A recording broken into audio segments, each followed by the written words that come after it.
What's up, everybody? Welcome back to Voices from the Mausoleum, and welcome to another episode of Found Footage Fridays with my co-host, Tom Reimer. Happy to be back. I think we missed a Friday, didn't we? We did. It's been a very busy second half of the year. Yes. Yep. To say the least. And it's not over yet. We got like the 2 busiest months coming up. So. Well, we're here. We're here this Friday. That's what matters tonight. Yes, and we are talking about one. Where did I see that? I think I saw this in the Facebook group. I think I saw people posting about it, and I was like, "Yeah, this is a cool cover. I've never heard of this one before." And a few people recommended it. I feel like mockumentary styles, and I was like, "Okay, all right, check it out." And I watched it, and I was like, "Ooh, okay." So, I'd never heard a whisper of this even before. So, you bringing this up was the first time I learned about it. Yeah, and I mean, and it's crazy because it's from 2016. Yeah, it's not even like it's new. Not brand new. No. And I feel like when we first talked about this, you were worried about what I would think about it, and as far as like it being found footagey enough. And I think it definitely is more of the mockumentary style of found footage. But I think it definitely it's found footage. I'll say that it definitely is found footage. Yeah, and I was worried about it not being horror enough either, because it's categorized as horror right. Crime. Yes, that was the next thing I was going to say. Is that yeah. I'm not. We'll debate that if this one really is horror or not, or just horrible. Not horrible as a movie, but the events. Content horrible. Yes. Yes, I got you. Okay. Yeah. So the movie we're talking today is the 2016 mockumentary style film Population Zero. And just a quick synopsis, and this is surprisingly doesn't give that much away. In 2009, 3 young men are gunned down in a remote part of Yellowstone National Park. In a bizarre twist of events, the killer turns himself into the authorities only hours after the murder. Doesn't tell you anything, which is good. I like that's how synopsises should be. This movie, it's the kind of movie you'll watch and wonder, like you'll be on your phone, you'll be trying to figure out, like, is this? Wait a minute, did I accidentally just turn on a real documentary? It's done in such a way that it's really hard to tell. Totally agree. And it's believable, because I think, as we're going to discuss, a lot of this is based in some reality, right? Yeah, which makes it even crazier, honestly. But yeah, it's interesting because it gave me to an extent, it very much felt like Horror in the High Desert, the first one, where it's very Kat Valor is teaching me this word, exposition heavy. It's very exposition heavy at the beginning, and you kind of keep wondering, okay, when's the other shoe gonna drop? Like, you keep waiting on something else, something more. And obviously it's Horror in the High Desert reaches a completely different kind of situation in that one. If you haven't seen it, reaches a horror. It goes to horror. It reaches horror. Crime.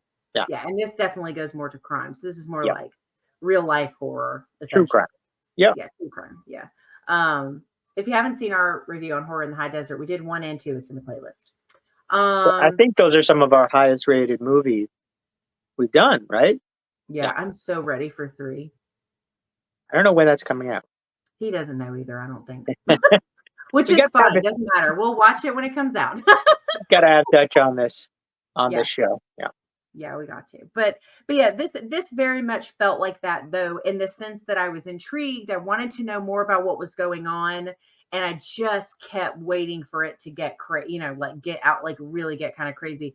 I don't know that it ever reaches crazy.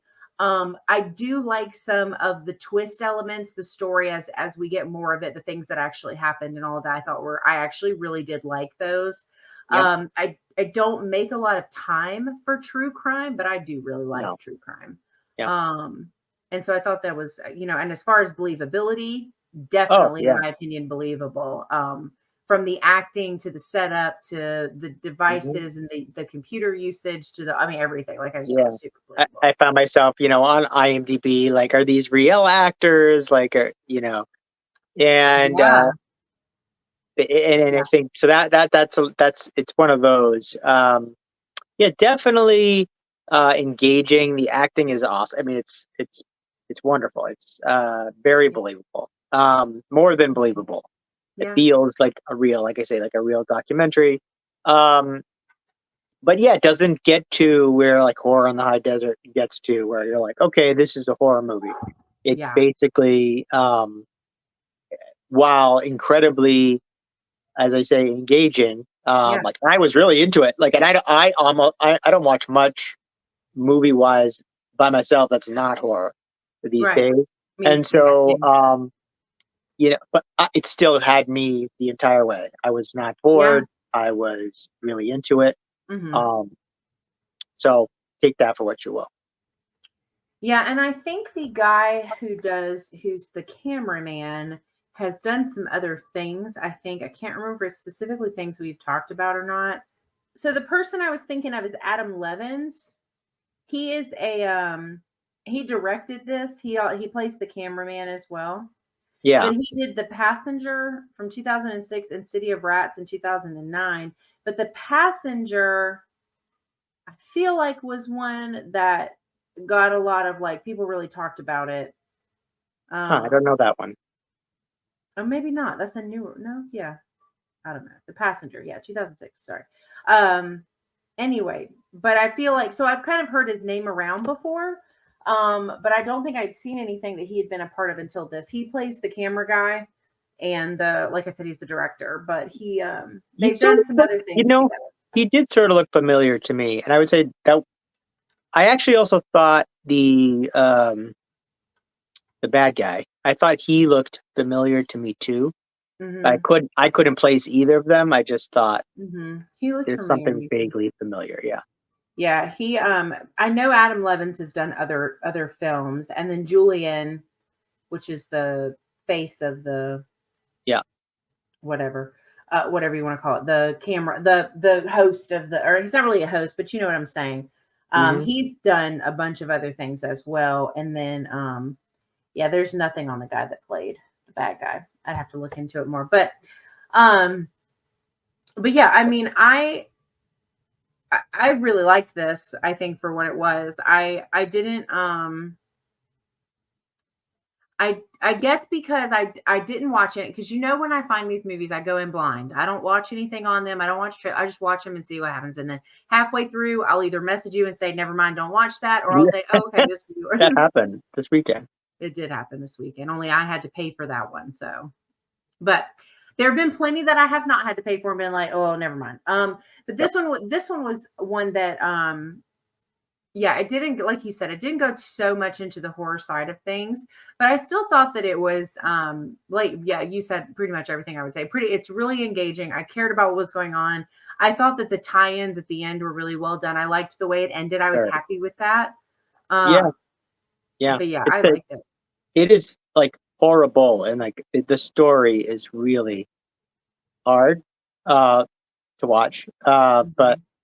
yeah, we're very well done. I'm really curious how you would rate this, because I Yeah. can't. Yeah, I feel like you're back and forth Yeah. a little bit. Yeah. Well, I think the only thing it was missing for me was being horror. You know what I mean? Oh, That's really definitely. it, though. Yeah. Other than Yeah. that, I really liked it. But Same. judging it as, like a horror found footage, it loses some points on that because it is Yeah. more true crime, which is fine. But again, you're going into something expecting it to be horror. You kind of, it's kind of hard to switch gears. Absolutely. Um, Yeah. but yeah, so my rating for Population Zero, I would probably give this a 6.5, 6.5 out of 10 Okay. takes. Yep. Yeah. I liked it more than just a little bit. And I think if it had had more horror to it, it would have easily have been more. Even if it didn't come in until the very end. Yeah. Yeah. You're right around where I was going to be. I'm kind of waffling between a 6.5 and a 7. Hmm. I'm gonna go 6.5, because I Okay. do. we are rating this, I think, as a horror movie, which says a Yep. lot about this movie if we're doing that, and it's still getting a 6.5 because it's not really horror, which Yeah. means it's just a really good film. It Hmm. really is. Definitely worth a watch. Um, Yep. so I guess we can probably spoil this now. Yeah. Yeah. If you want to watch this, you haven't seen it, it is streaming on Tubi. You can watch it on Tubi. Yeah. But yeah, okay, let's spoil it.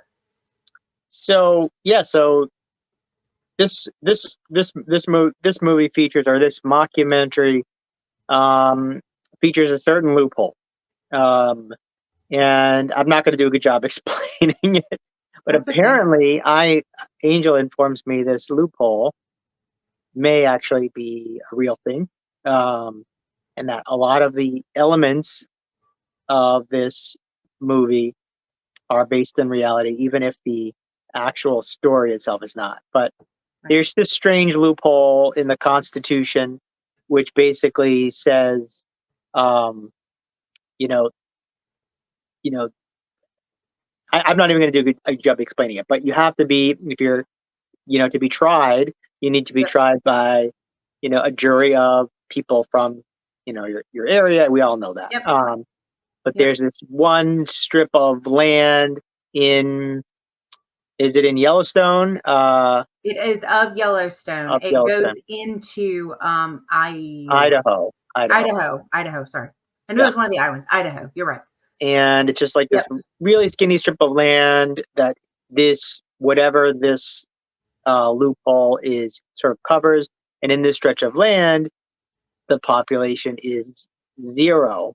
Um, and this is exactly where this crime happens. The crime being this individual randomly, seemingly kills a few campers in the national park, and it Yep. happens to be like right in this area where this person could get away with it.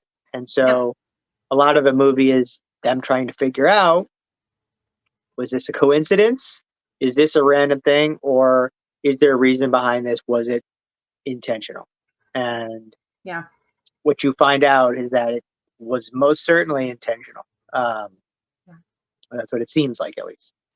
Yeah, because Yellowstone national parks are not governed by state or governed by state law or something to that effect. They're not governed the same as like general land. So like normally it would just be like, yeah, you're in Idaho, like you just would go roll over to the next town to get 12 people to be your jurors. But the park itself is not ran that way. And so basically even though this guy literally shows up hours, he walks to a ranger station, turns himself in, tells them everything, no questions asked, no hesitation, goes to court and is acquitted of all charges because they cannot gather jurors from the place that this crime happened to be able to do any sort of trial. So it's completely dismissed.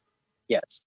And Yeah. we get a lot of interviews that are purported to be the family members, Mm-hmm. reacting, which are really heart wrenching and hard to watch. By the way, one of those, actually, now that I mention it, the person who was the most recognizable in this movie was one of the fathers, the one who ended up being pretty important to the Important. story.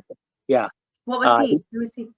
he was one of the backpackers' dads. Yeah, Um, but who is he? I don't know who that is. I don't know who he is either. He just looked really familiar to me. Oh, he's probably been in something else we've Yeah, yeah, seen. yeah. He I'm definitely really has. bad with names and Yeah. actors, and I'm horrible with that Oh, stuff. I don't know their names at all. I just know I've seen them. Oh, That's okay, it. okay, okay. But anyway, sorry, but yeah, go Yeah. ahead. So we get a lot of those style interviews, and the main director, the person he's doing this documentary, is searching for this guy, and someone is clearly onto them, that they're getting close to finding the truth, and we keep getting clues dropped to them, and Mhm. you assume it's the actual um the murderer The who's murderer, yeah. who's onto them, and so that's sort of where it leads up into the end. Yeah, because he gets to a point where he's, like, dead-ended because nobody will help. And I really liked the interview with the defendant's lawyer. That was really Um, well done. Yep. that was so well done. He's like answering these questions and he's like gradually getting more agitated. And we as viewers, we don't know why yet.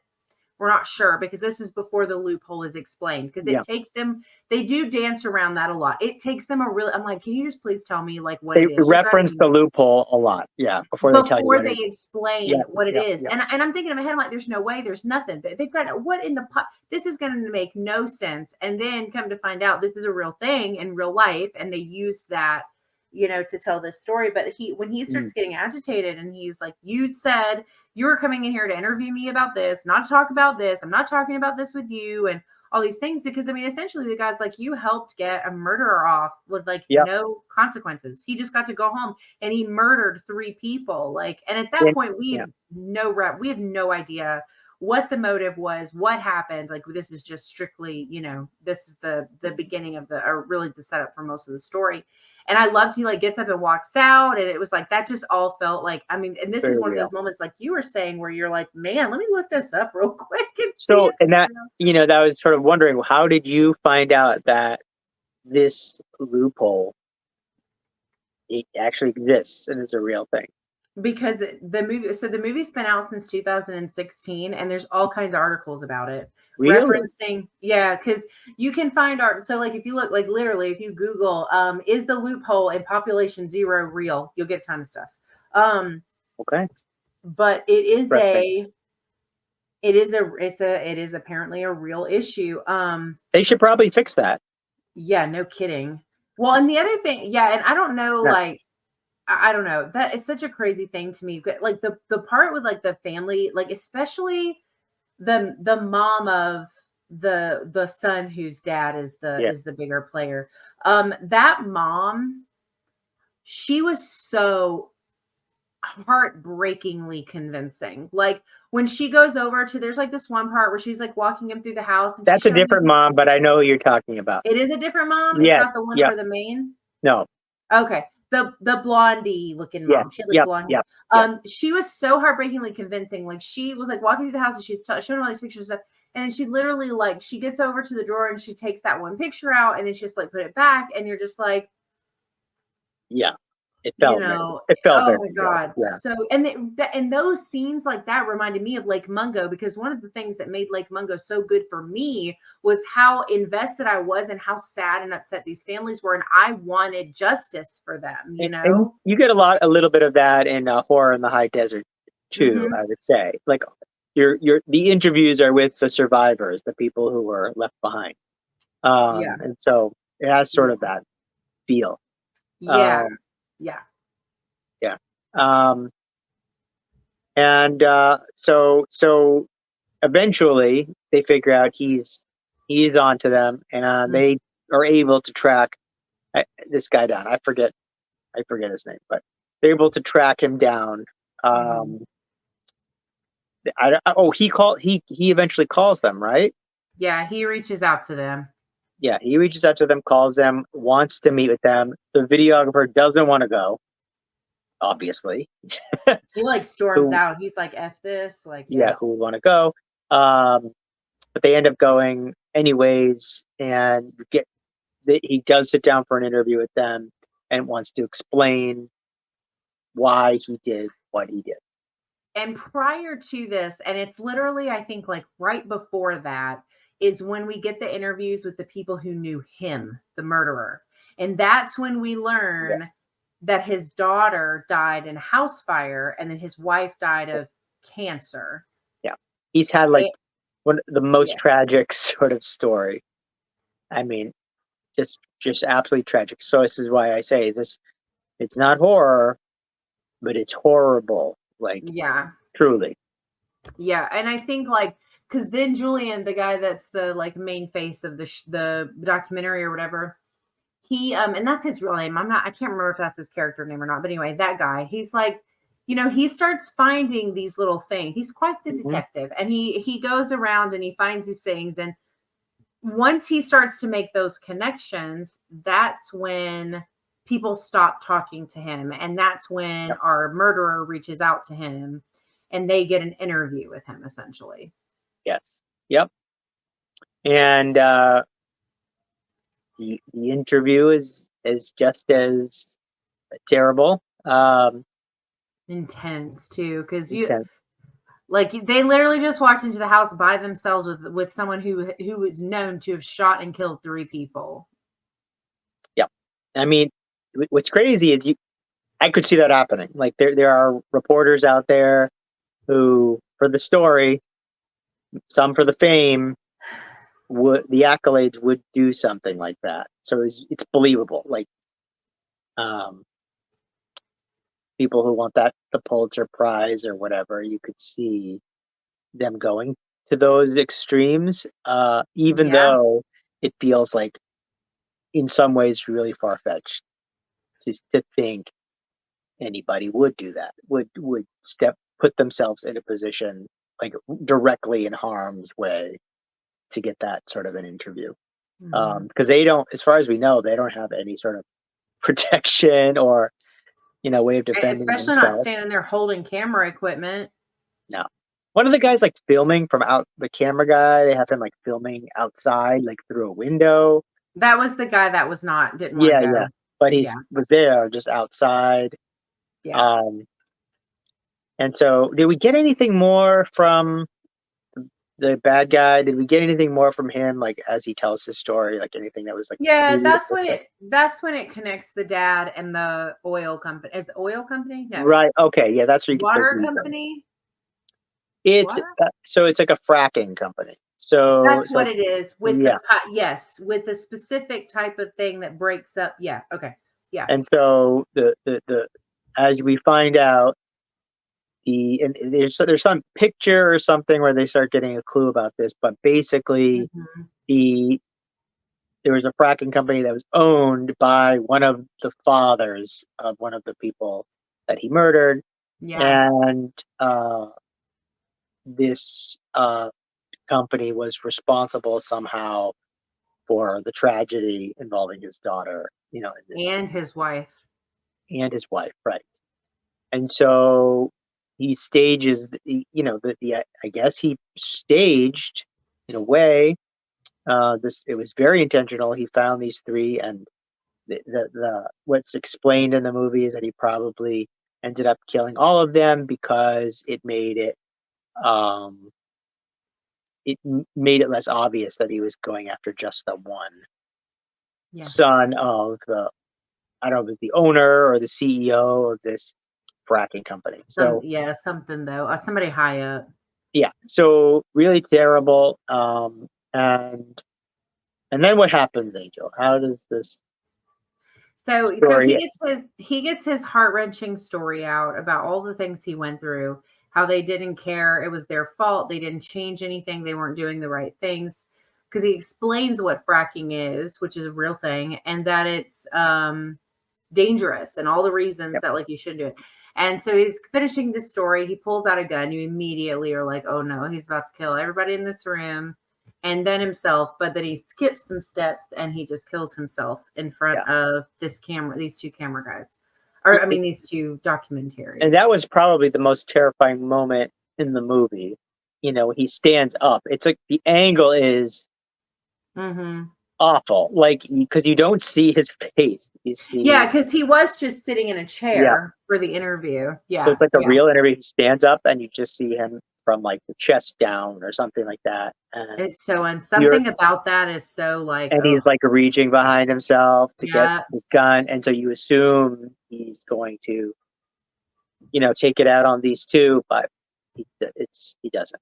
Um, and that's the end, right? That's the end of the movie. I don't know that we get Mhm, uh, much more beyond that, but they got their story in the mhm. most horrible way possible.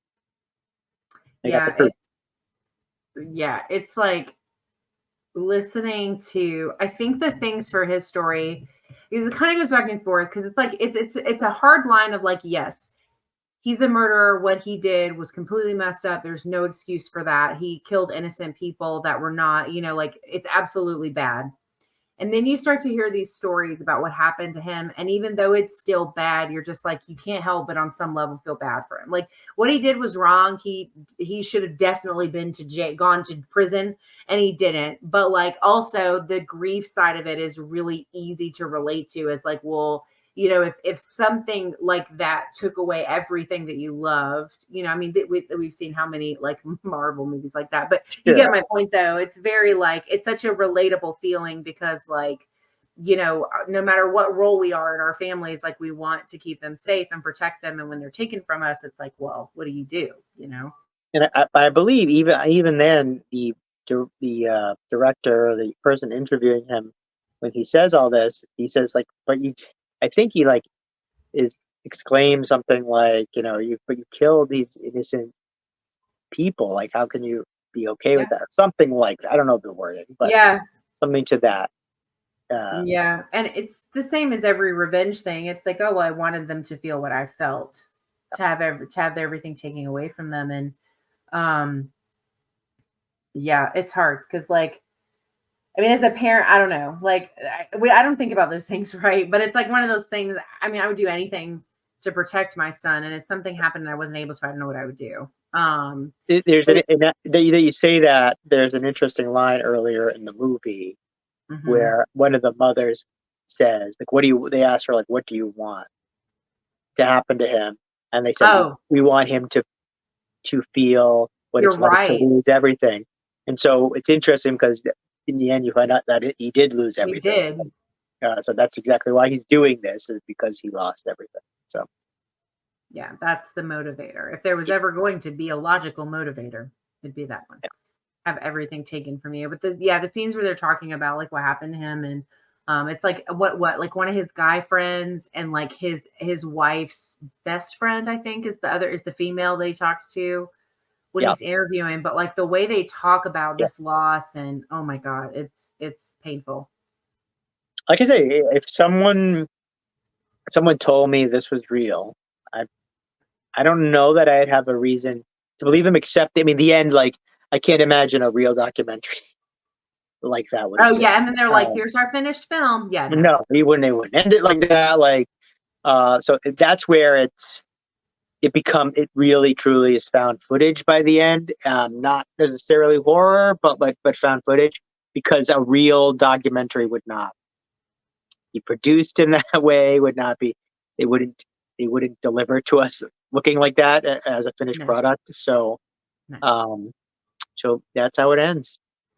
But I think it's worth your time. If you like found footage, you're gonna like the feel of this movie. Yeah, You may not get like the the kind of chills you want. You may not get that like scary movie night feel, but like it's a solid found footage movie.